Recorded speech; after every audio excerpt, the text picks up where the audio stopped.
Despite the fact that I believe that many people understand the importance of a trading plan when it comes to trading, they understand that they should not be a ship at sea without some type of map, some type of destination. They shouldn't just be randomly selecting things, but you'd be surprised that there are millions upon millions of traders every single day that do just that. Despite the fact that they understand that a trading plan is absolutely crucial, the vast majority of people are operating without a trading plan. Then there's the group of people that have a trading plan that do not follow a trading plan. So they have one, but it's not followed. All right. So you have these two large groups, those who have absolutely no plan whatsoever. They just think that this is a casino, and by randomly choosing things based on news or based on tips or based on chat room comments, that somehow the numbers are going to work out in their favor. That group is entirely lost. Then there's the other group that's not as lost. They understand the importance of a trading plan. They have gone as far as even constructing a trading plan. Whether it's good or bad is not the point at this juncture, but they have a trading plan, but they don't even follow the trading plan. They seem to fall apart when in the heat of the battle. The trading plan sort of goes out the window and they're right back to their raw, primitive, instincts and emotions, which we know certainly leads to consistent losses, right? What I'm going to do first here, I'm going to talk very briefly about structuring a proper trading plan. And this will likely focus your questions a little bit more after I do this. Now, I teach my traders, there are 7 parts of a trade. In reality, there are 8 parts. We're not going to go into the 8th part today, but there are 7 parts of a trade, which means, and a lot of people don't know that, but today you know that because we're family. We're here and I'm telling you and I'm teaching you. In order to construct a proper trading plan, you have to have a specific way that is planned to handle each one of the 7 parts. Quite naturally. So 7 parts of a trade, and your plan must be 7 parts because each part of your plan must specifically deal with each part of the trade. 7 parts of a trade, 7 parts of a trading plan. Now, the first part is identification. You must know what to identify as an opportunity. The vast majority of people are lost right here, guys. They have no way of defining what's a buy, what's a sell, what's a short, what's a I don't touch that to save my life. In addition to that, they have no way of determining which specific opportunities have better odds than others. This has to be accomplished. This is one of the most important parts of your plan. And you must have written down every single buy opportunity that you determine as a buy opportunity. You must have written down what constitutes a short or a sell opportunity, and it must be written down. You should not be randomly buying things because you feel like they're going to go up or shorting things because you think they're going to go down. We can't buy based on our feelings. We can't place actions in the market based on our thinking. Our thinking fails us. Our feelings fail us. Our beliefs fail us. And this is what a plan is supposed to do. It's supposed to replace your thinking. Your plan is supposed to replace what you feel. Your plan is supposed to replace what you believe. This plan doesn't move. It is not affected by anything. It stays true.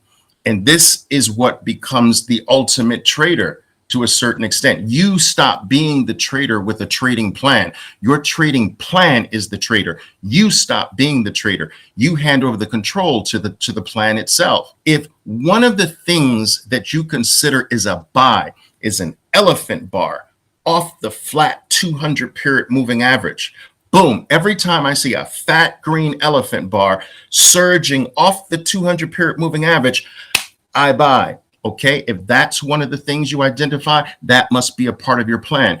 Elephant bars surging off the 200 period moving average. Buy scenario number 1. What's buy scenario number 2? Write that down. What's buy scenario number 3? Write that down. What's short scenario number 1? Write that down. What's short scenario number 2 and 3 and so forth and so on. So once you have your buy events and your sell events, this is taking care of the identification part of a plan. so that whenever in the heat of the moment you're getting ready to buy, you must make sure it's one of those things on that list. Because if it's not, you're playing your thoughts again, you're playing your feelings again, you're playing your belief system again. You're supposed to be playing what you have written down on your plan. It must be one of the things in the identification part of your plan. Now, you see the number 14 there. My traders are taught 14 buyable and sellable events in the market, and they're only supposed to play these 14 things. And if they're not playing any one of these 14 events that I teach them, they are outside of the plan already. Item number 2 is location. Where is this thing happening? You play elephant bars, boom, off the 200. The 200 is location. So you must have or know which locations give credence to the things that you are identifying. If you identify A, is A occurring in a powerful position? Do you even know what a powerful position is? Is A that you identify occurring in a poor position, which robs the effectiveness away from A? Do you even know what a poor position is? I teach my traders there are 7 specific locations that you must be aware of.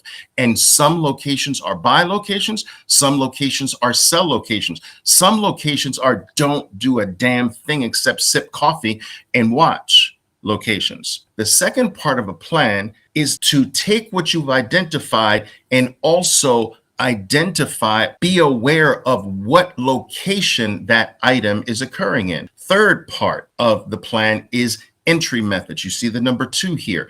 Our traders are taught, I teach my traders how to enter their opportunity one of 2 ways.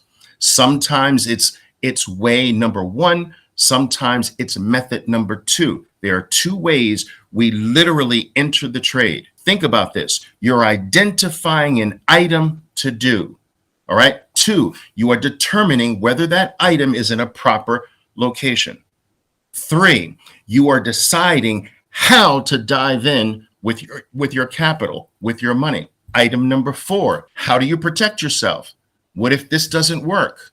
Where's your stop out point? There are 3 ways to protect yourself initially. I teach my traders 3 specific ways. Sometimes the best way is the first way. Sometimes it's the second way. Sometimes it's the third way.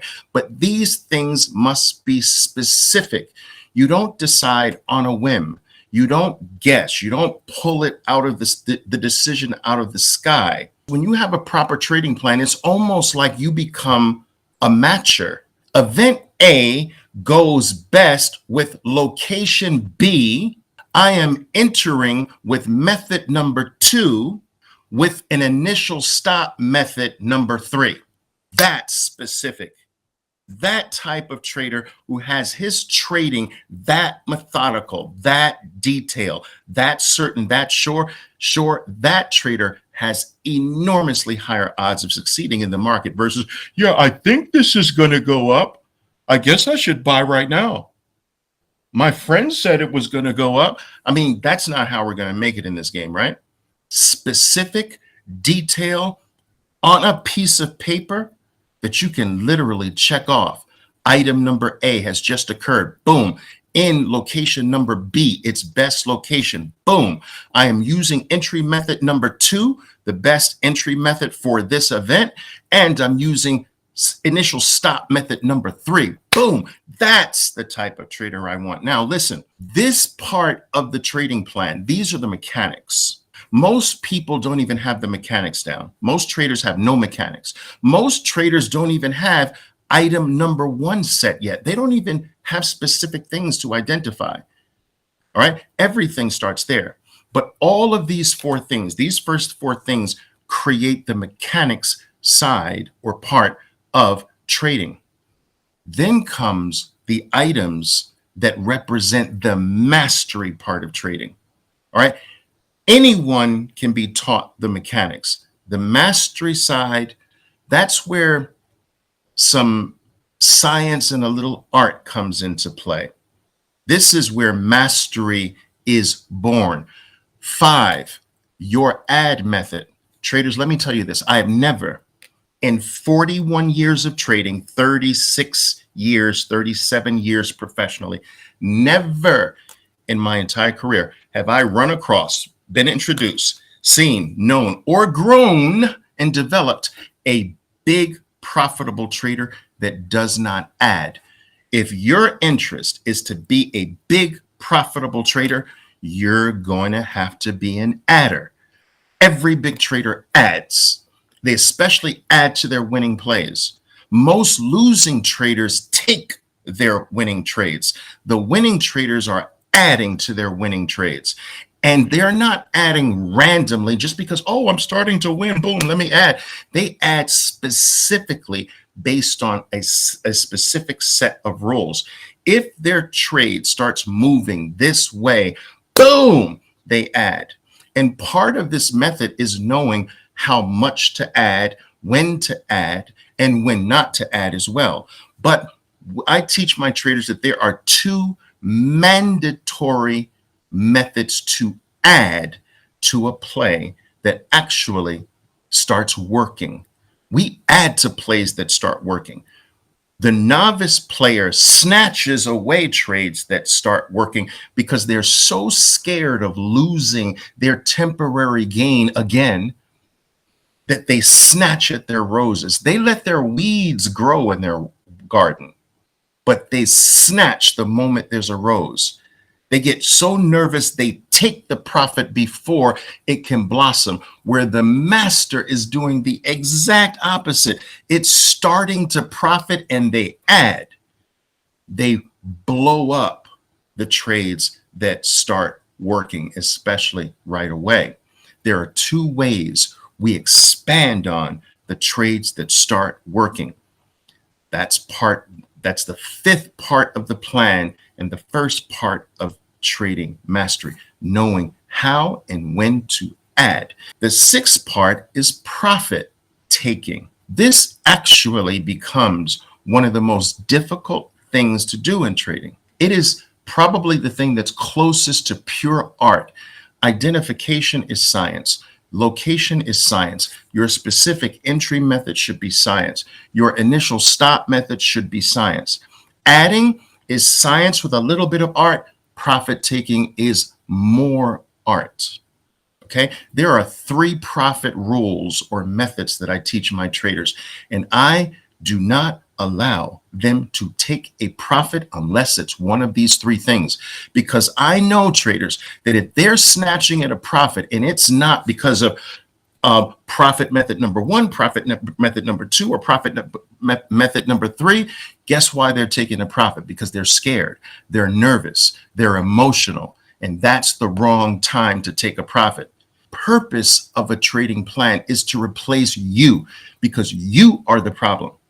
You're the emotional one. You're the one that lacks discipline. The plan has discipline. The plan is not emotional. The plan doesn't waver. It doesn't change. It doesn't alter itself. It's not wishy-washy. All right. It doesn't tinker.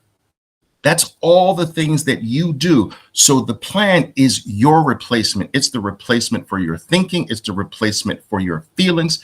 And it's the replacement for your belief system. And you're transferring all of that to your plan.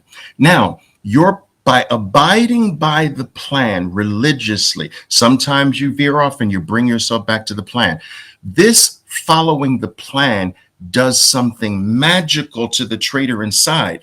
Through this period of being almost a disciple to the plan, the emergence of more discipline, more awareness, more ability, more capability, more wisdom, just all of these things start to emerge in the trader. There is something magical that happens when you just apply, even if it's forced in the beginning, when you just apply a consistent method over and over and over again. I remember hearing Michael Jordan talk about how he would not leave the court until he made 10,000 baskets, practicing alone. The same shot, 10,000 baskets, not 10,000 shots, because some of the shots are misses. No, 10. He needed to get 10,000 shots in the hoop before leaving. The same shot over and over, the same way, no deviation. There's something that does. That practice did something to Michael Jordan, and this will do something to you in your trading. Doing your trades the same way every single time without fail emerges something magical in the trader. Do you understand what I'm saying, traders? You can't do something the same way over and over again without becoming more disciplined. You can't do something the same way in the face of all the noise. Do it the same way every time without wavering, without getting moved, without deviating. You can't do that without improving who you are, without becoming more aware, without becoming more disciplined, without becoming more strict. And the last part of the plan, guys, is a stop adjustment method. Notice that I have the number 8 here. There are 8 ways or 8 times where it's necessary to adjust the initial stop method you placed on the trade. As your trade starts to progress, you can't leave the initial protection where it is. You must move it. Now, a lot of traders make the mistake of moving this too quickly and getting knocked out of the best trades of their lives.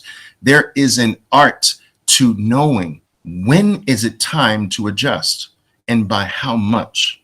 Do this too soon and you get knocked out of a lot of winning trades. Do this too late and you give back too much of your hard-earned profits. It's already hard enough to become consistently profitable without just in a silly way randomly giving them up because of a faulty stop adjustment method.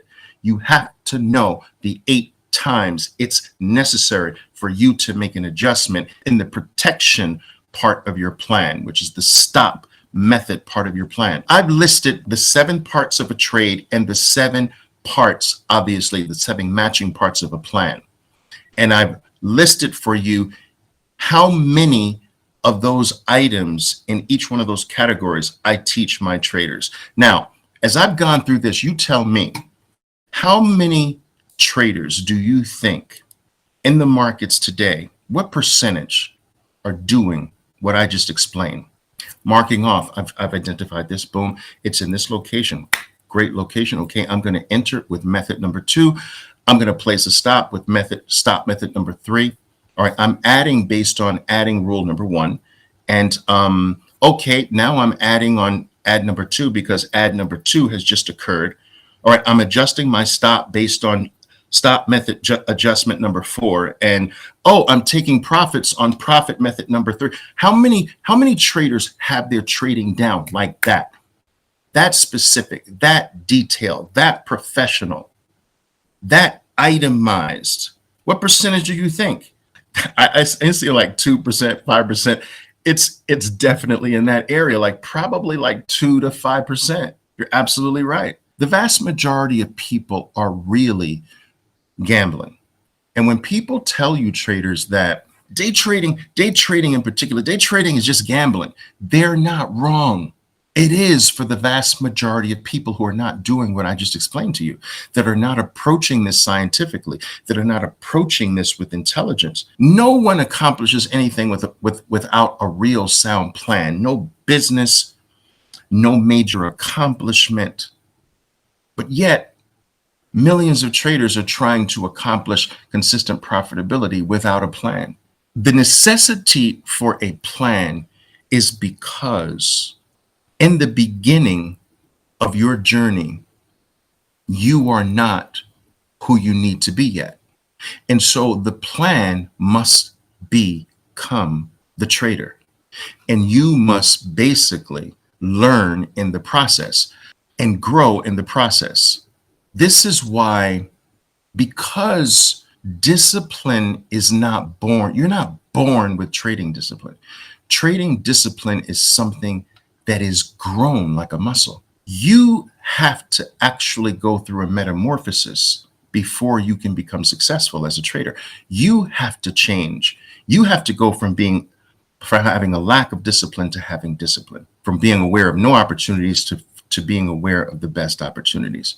You have to go from being non-wise as a trader to becoming wise. There is a change that has to happen to you before you can become the successful trader that you want to become. And it takes time and it takes work. But what do you do in the process? What do you do if you're not going to be who you are in the beginning? And that's going to take time. You need a replacement for you right now. And so the plan, a properly put together plan, becomes the replacement for the trader that is going through the osmosis he or she needs to go through.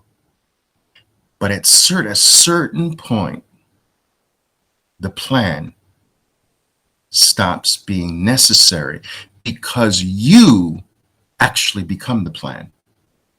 That the plan and the master trader, there's no separation anymore. That I am the plan. That it is not something I am doing. This is who I am. I am not forcing a discipline on me. I am discipline. I am not requiring something to tell me what an opportunity is. I am opportunity. I know opportunity instantaneously. So what I'm saying is, as important as it is, there is a point in one's achievement where the plan just drops.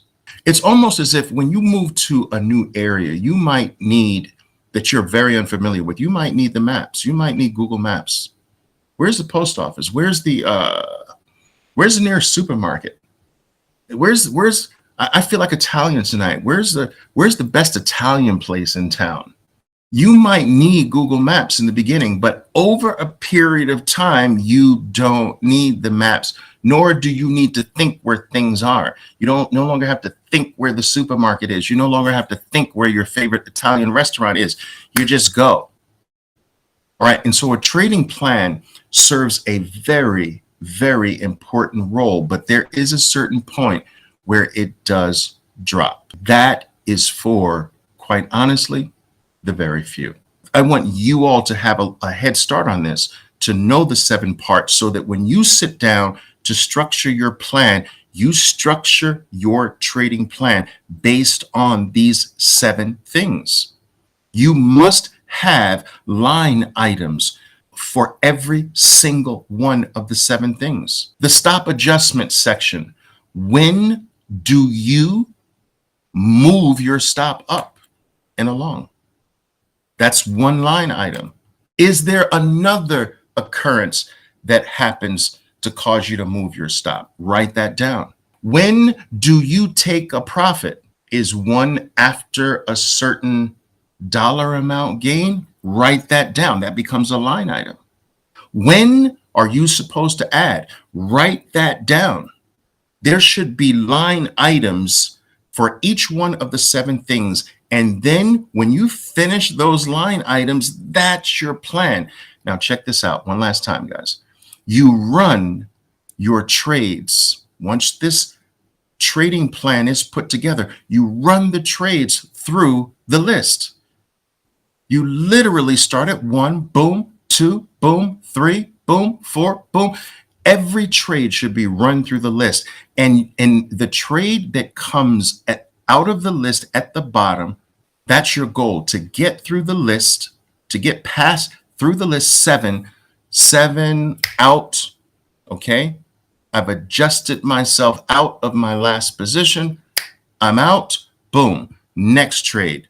1, 2, 3, 4, 5, 6, 7 out. Boom. Next trade. 1, 2, 3, 4, 5, 6, 7 out. Boom. Now, at the end of 20 of those, remember we talked about this in one of my master classes.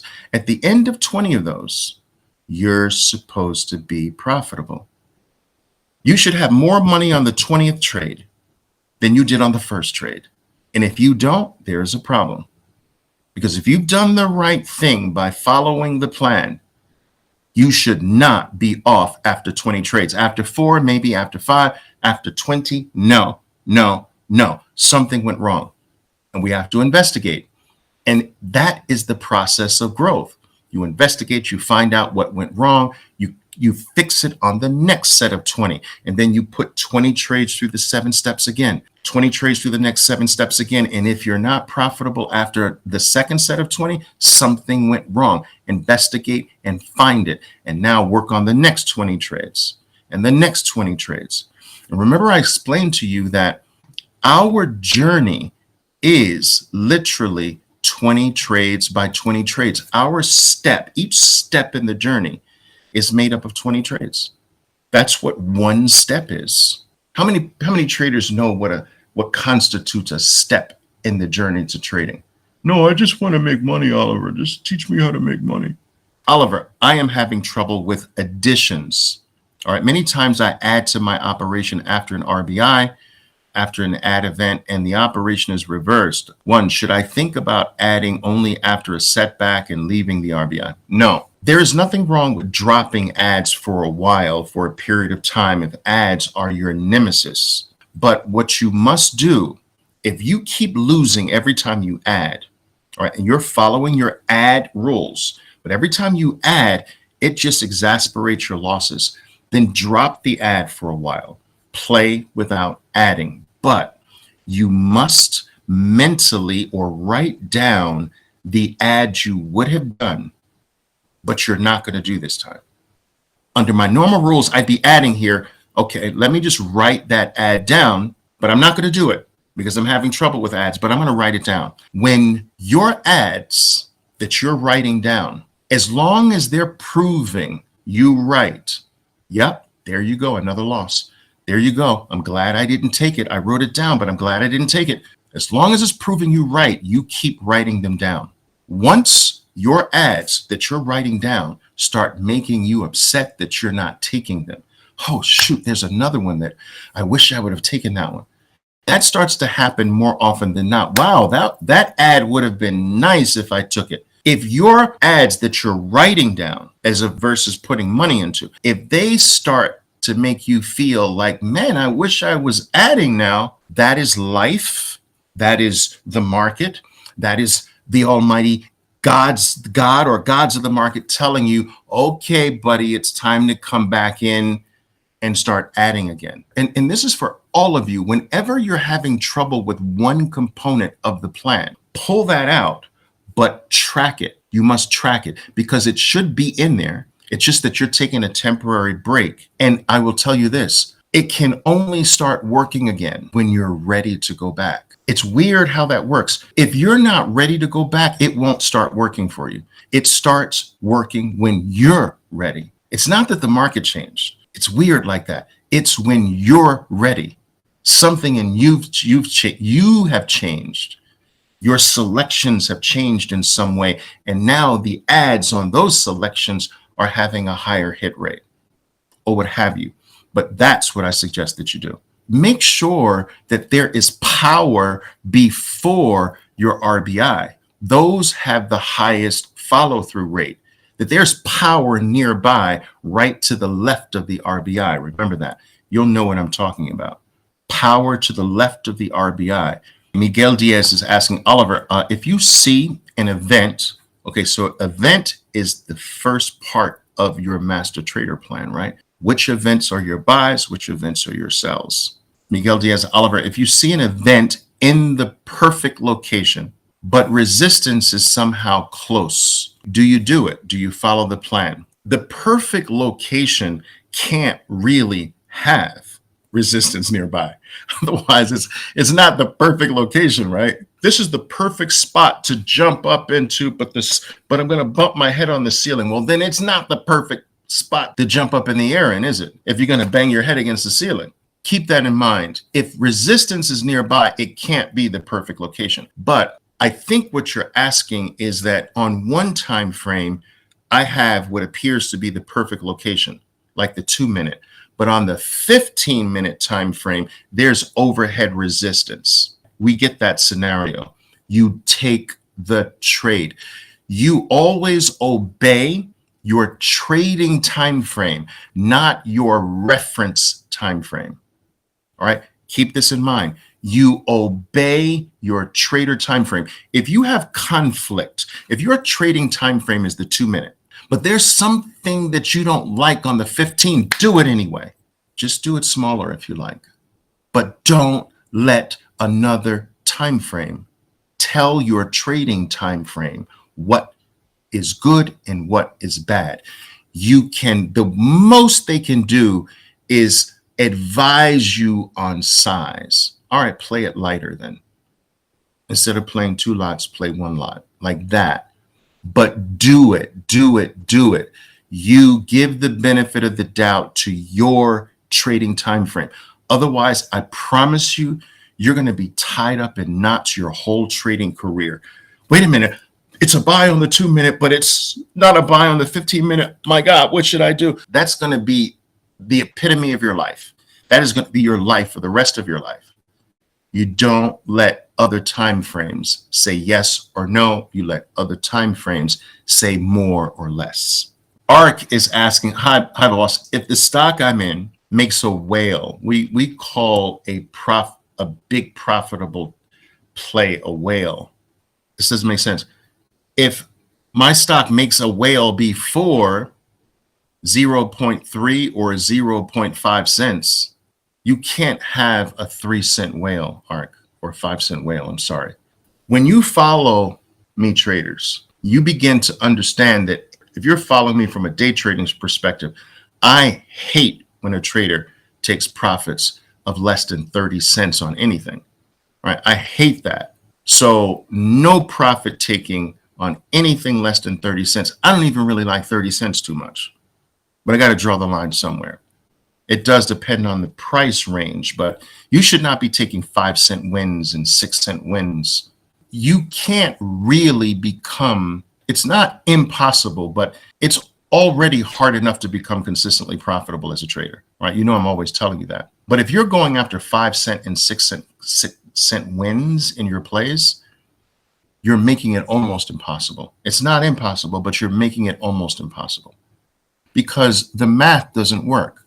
So for instance, your losses, it's impossible for your losses to stay consistently 5 to 6 cents. And if you can't make your losses consistently 5 to 6 cents, even if you are able to make your losses, my wins are 5 to 6 cents on average, and my losses are 5 to 6 cents, you're still a losing trader because of slippage, because of the occasional keystroke error, the occasional mispricing, fees, and so forth and so on. So it's just a losing game. The bigger you can make your average winning trade, the easier, obviously, it will be to surge as a trader. The harder it will be, the smaller your profit take is consistently, the harder your trading is going to be. I usually have the 30-cent cutoff for my traders. I get pretty angry if a trader is taking 15-cent gains because I know the math doesn't work there. Fody on 2 wheels is asking, hi, Oliver, do these concepts apply when trading indices also? Okay, good question. They do. The concepts I teach you are applicable in every single financial item on planet Earth and every single time frame you can think of. It is universal across all fronts, right? And I believe wholeheartedly that a truth in the market is a truth whether you go high, low, right, left. This market, that market, doesn't matter because the participants are all driven by the same thing, fear and greed. Indices, you can apply all the concepts to as well. There is a small hitch, and I've talked about this before. So let me briefly explain. The reason why I am not particularly fond of playing indices from a short-term perspective as much is because I lose the human element in my approach to the market with the index. The index lacks the human element that I'm looking for in the markets. I'm looking for fear. I'm looking for greed. I'm looking for when greed stops and fear takes over. I'm looking for that moment.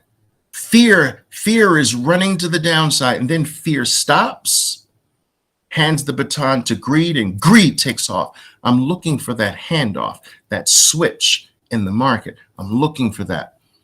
In the index, you kind of lose that because It's not the supply and demand dynamic that's moving the index.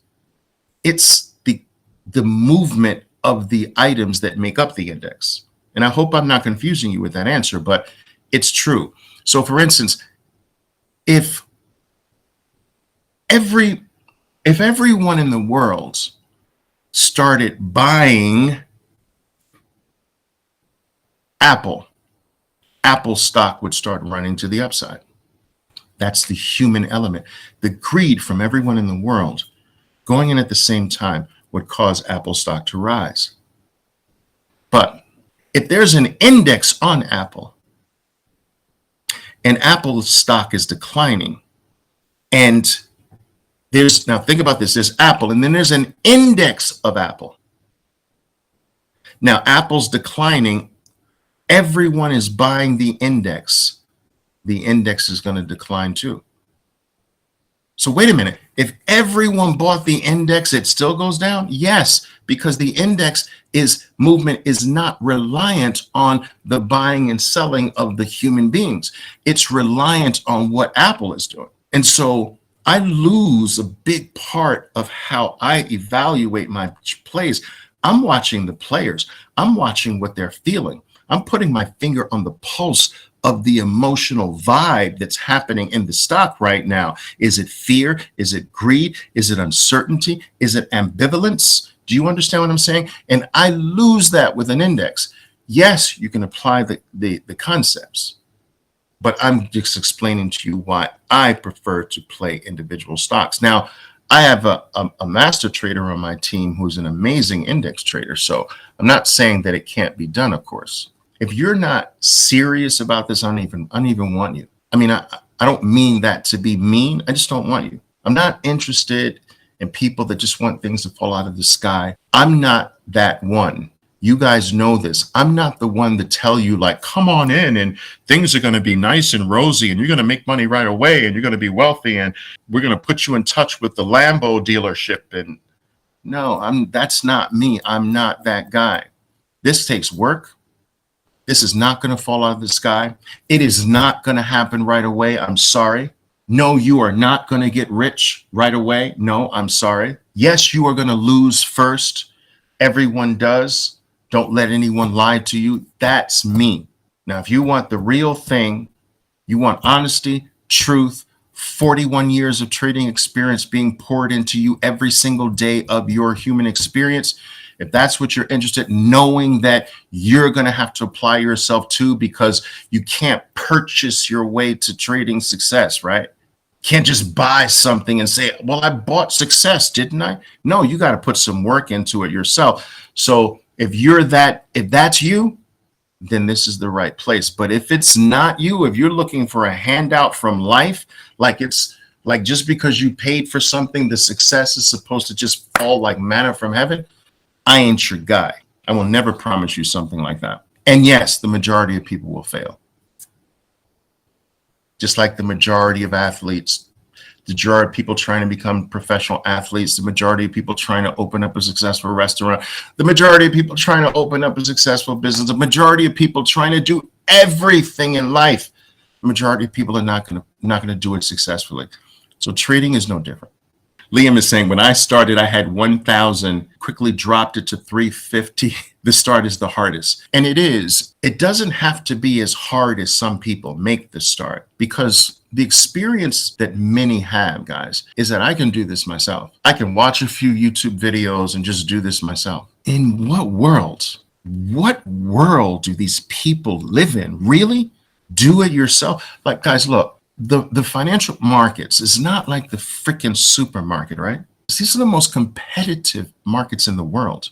It's like a market pool that is filled with the most dangerous sharks you've ever seen in your life. And they are masters at taking your life. They have more money than you. They are more vicious than you. They are more violent than you. They are more dishonest than you. And they want you to deposit into the pool.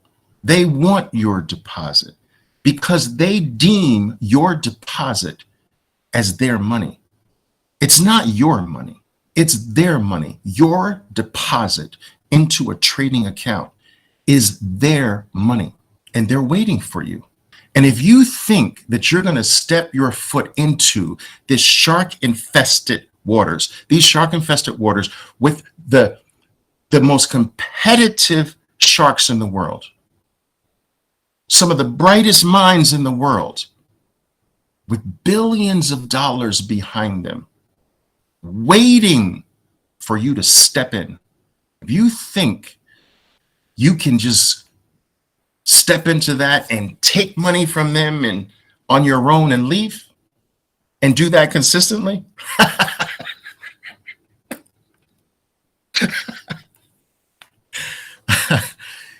you are very detached from reality. It just doesn't happen. It's not going to happen. I'm not saying it's impossible. You know, planet Earth could hit by a meteor in the next 5 minutes. That's possible, but is it probable? No.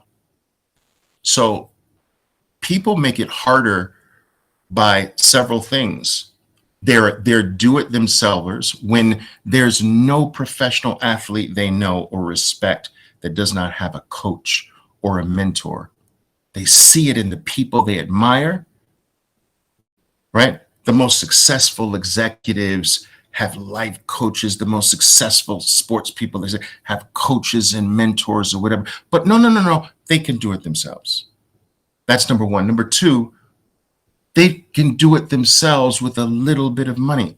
Really, like you're already at a disadvantage because you're doing it yourself and you haven't brought someone who's with you along that's already done it. So you're already at a disadvantage. Now you're going to show up to a gunfight with a toothpick and think you're going to win. Even if you had all the money in the world and you were trying to do it on your own, you would just lose all the money in the world. But think of doing it yourself with a toothpick in a gunfight. And you wonder why the odds are so great. There is no other area where these people who think like this would ever trust a heart surgeon that learned to do heart surgery on their own, or a lawyer, their life is on the line for a murder they did not do. Yeah, I read a few law books. I watched a few YouTube videos. I can defend you. Like, there's no other important area where they would trust or rely on or even believe it's possible to do it yourself, except when it comes to the most competitive shark-infested market in the entire world. Yeah, I can do it on my own there. And no one on Wall Street does it on their own.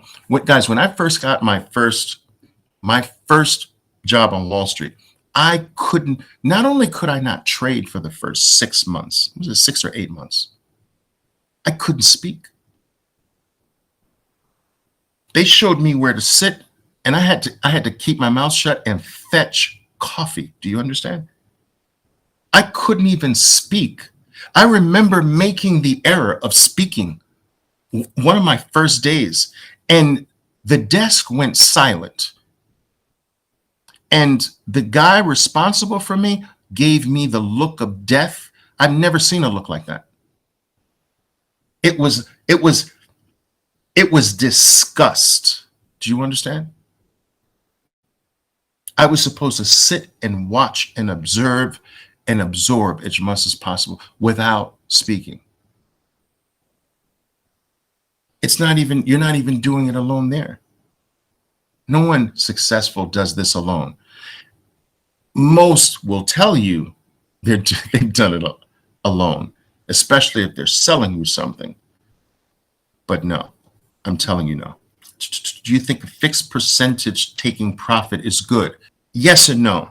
So the question is, if I have a fixed amount somewhere, let's say I buy and I have a fixed amount, can I have a rule that says when any of my trades move by this percentage, I take profits? Is that okay? Yes and no. I just don't like the percentage part. Short-term traders in particular are not very big percentage people. They're more dollar people, cents people. I know a trader who immediately places a sell order for half of the position at $700. So this trader has a programmable sell key. It's a hot key, right? So when he enters the trade, he immediately places a sell order for half above the market at a $700 profit. And that's a hot key that he's programmed, all right? Because we trade with hotkeys. My traders and I trade with hotkeys. You will never beat my traders with this. Never beat a professional trader with a mouse. You ever try to move the mouse? Like I'm trying to move it now. I can't even find out where is it. Oh, there it is. Trade's gone. Trade's gone. Just by you having to move the mouse to where you want to click it. Really? Really?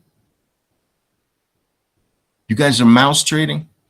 Seriously? You will never beat me to supply in the market. I will always get the price. You will almost never get the price. There's a limited amount of supply at every single penny in the market, and I will be there first before you every single time. And when you start to play size, these seconds, these nanoseconds matter. Do you understand? Missing something by a second and a half can mean thousands of dollars in the professional world. You can't play with a mouse the way I'm going to teach you to trade. It's impossible. All right. So anyway, the point I was saying. So we're not big percentage people. So we're more dollar people. So, okay, I take profits after $100 on half, or I take profits after $700 after half, or cents. My first profit take on half is after a 50-cent gain, no matter what the dollar amount. More like that, but it should not be your only profit taking rule. You do not, this is one thing I forgot to mention. There should not be a trading plan with just one profit rule.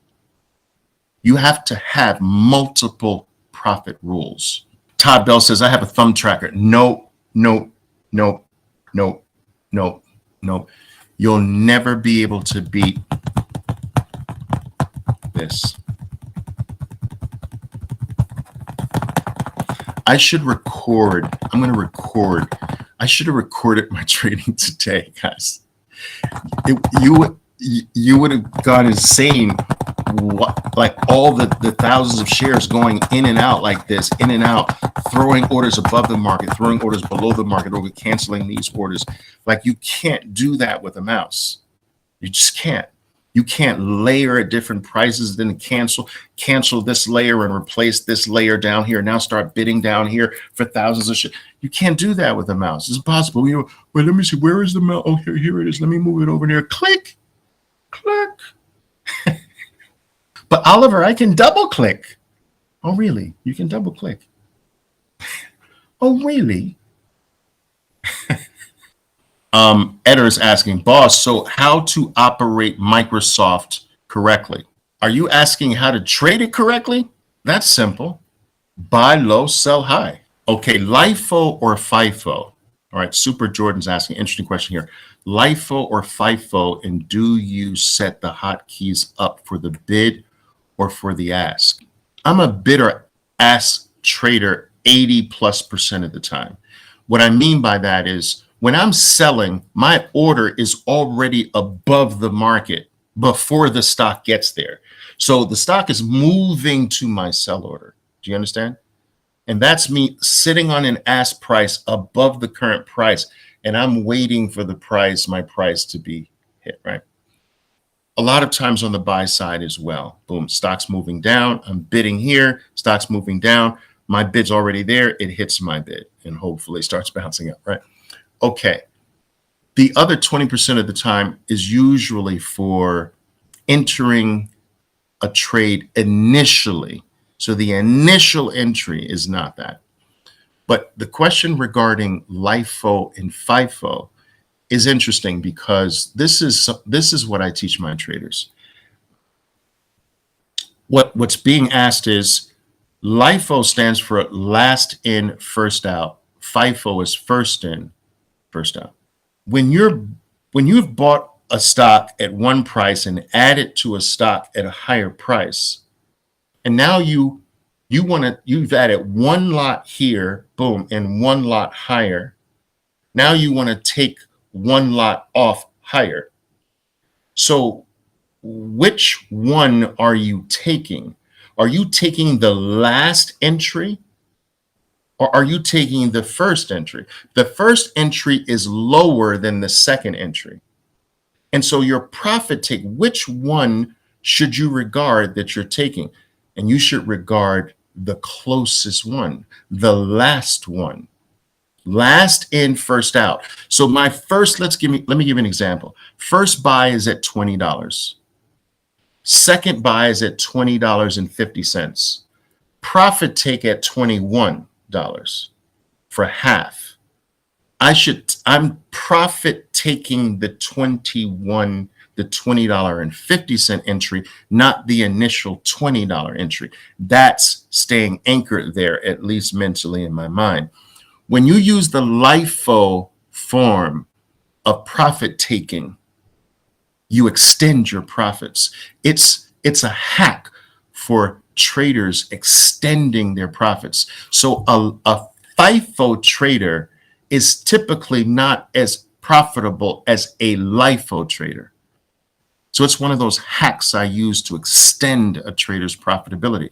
And there's a very simple reason for that, because when you take profits, when your mind is telling you that you're taking the trade off, the trade you're taking off is the last one you went into, you won't take it off so fast.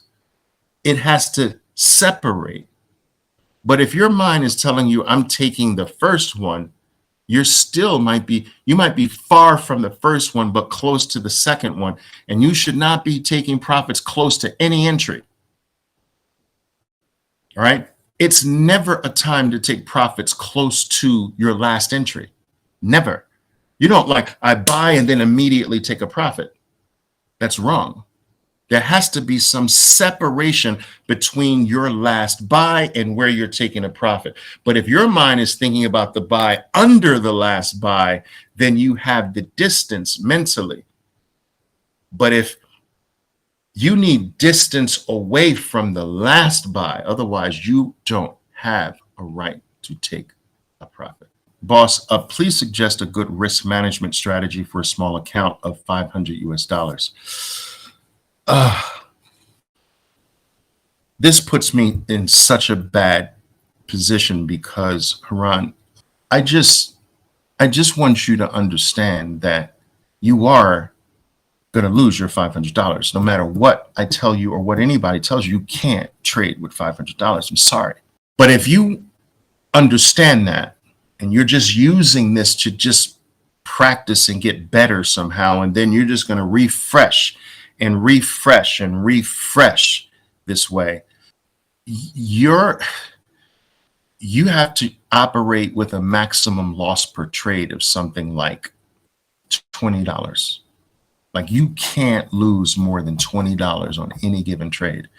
So that has to be one of the laws in your trading plan. I do not lose more than $20 on any given trade. This will give you an ample amount of tries with the $500. And if you have a $20 maximum loss per trade, your events must be very refined. You have to choose events where the stop is $20 or less. And you have to know you have to know what those events are. Like, you have to know how to identify them. You have to know how to enter them properly. And you must have great execution skills if you're trading volatile items, because $20 is a very, very small window. And if your item is moving fast, your $20 could be $40, $50 loss like that if you miss a price. Your execution skills have to be on point. But just understand that, you're playing a fight with a straw. All right. And it's not going to win that way. And I mention this all the time. What small money like that does is it actually makes you a worse trader. You go backwards instead of going forward most of the time, because it forces you to fear when you're not supposed to fear. It forces you to take the trade off when it's really not time to take the trade off.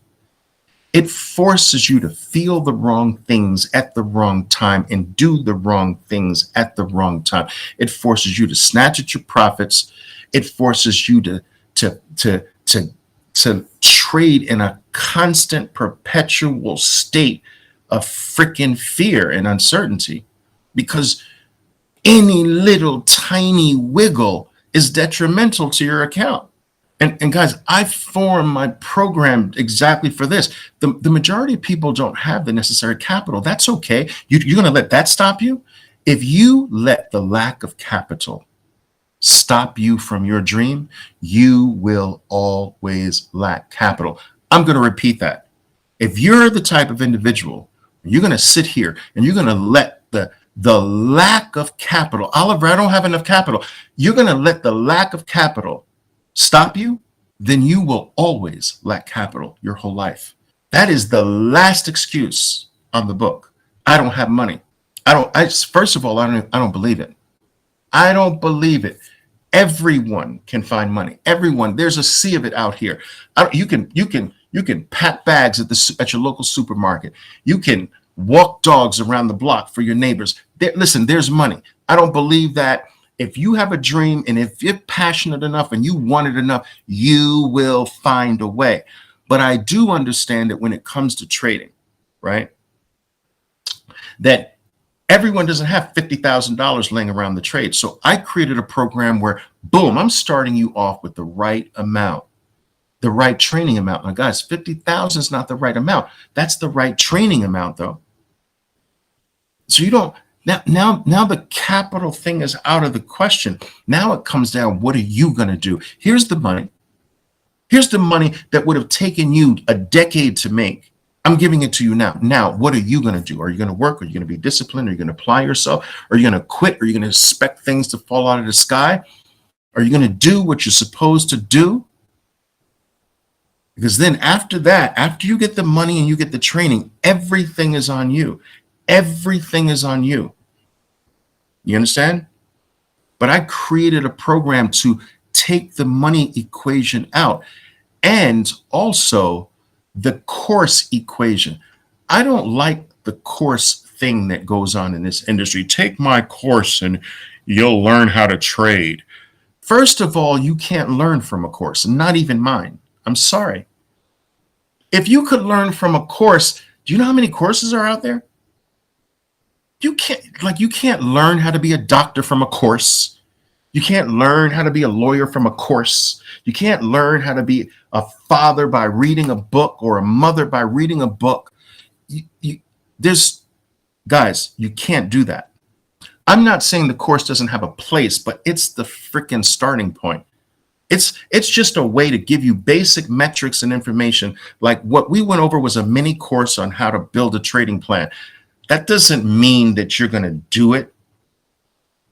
That doesn't, there's so much left. So I don't like the course thing. And I've removed the money thing and I've removed the course thing.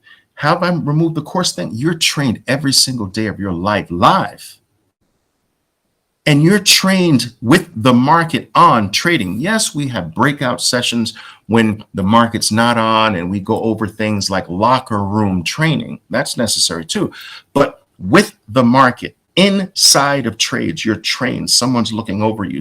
Someone's there to answer your questions. Someone there to guide you. There's someone there for you to follow, guys. And it's every single day of your life. That's how you learn. You learn by trading. There's no course that's going to teach you this. Listen, guys, I had someone who sent me, I guess sent one of my staff members a notice. I don't want to say names or anything, but because I don't want to embarrass him or anything. But I've been to I've had many trading courses over the years, and um, I've never had one like Oliver's. Nothing is detailed in chapters and organized with specific topics and this and I'm like, first of all, I guess I can do better with that. I guess I can do better with that. You want some titles on things, and you want to schedule. Guys, this is not how you learn how to trade. Do you understand? You don't learn how to trade showing up with your little freaking manual and, okay, we're on chapter 7 and let's go to page 115, pull out your markers, and this is the subject title to the you think you learn how to trade that way? That's not how you learn how to trade. I can't map this stuff out. I can't map what is happening in the market right now in front of our faces. I can't map that out in advance. The way you trade is to actually live inside of trades as much as you possibly can, preferably with someone who knows what they're doing looking over your shoulder. That's how it's done on Wall Street. There's no organized manual. What are we covering today? No, it's freaking what is the market doing right now? I can't map that out. And in addition, this guy's judging me, a real trader, through the work that's probably put together by some organization, none of whom are traders. Right? Everything is neat and detailed. Okay, we're on chapter 8 today. Guys, I train you live in front of the freaking market. I can't plan what the market has for us today. So whatever it is, I'm going to teach you about my experience with this scenario today. We're going to dive into this trade now. I can't plan that. Evidently, these hundreds of programs that were very organized obviously didn't work. He's here with me. Try the disorganized way. It's not disorganized. It's just that I use the market as our playing field. You understand what I'm saying? But there's this notion that you can really learn this by reading a book, right? You can learn this by reading a book, by going through a course. I'm not saying, guys, I've got 5 books. I'm not saying that books don't have their place. I have a trading program, I call it, not a course. I don't like that. It's no course. This goes on forever. The program is for life. And we trade our way to success for real, right? Training every day with the market. That's the way you get it done. You can read until your eyes are blurry. That's not progress. You can take 150 trading courses. That is not progress. Until you start living your life, as much as your life, inside of living trades. Now, how can you do that if you're scared, if you're using money that you're scared with? So use mine. How can you do that if, Oliver, I can't lose this money. It's my daughter's college money. Then use mine. Let's remove that. Let's get you the right amount.